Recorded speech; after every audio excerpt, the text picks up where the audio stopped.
pwede nilang defense sa war on drugs.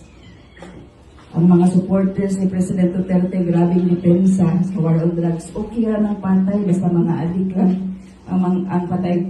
This is their best chance to tell the whole world nga okay na ng patay, basta adik lang pati yun. Ngano i-deny man na nila karon, naghibaw sila sa'yo. Ngano i-deny ni President Duterte karon, nga mao'y iyahang gusto nga mensahe at the time that he was president. Nga nung dili man na nila ang puno, nala dito sa ICC, di ba? Okay na to yung policy, oy, the bloody war on drugs was important, was effective. Murang mo man to iyahang mensahe ni President Attorney Kaufman, no, nga effective man to kay pag wala na sa presidente bitaw, daghan mo balik ang drugs sa Pilipinas.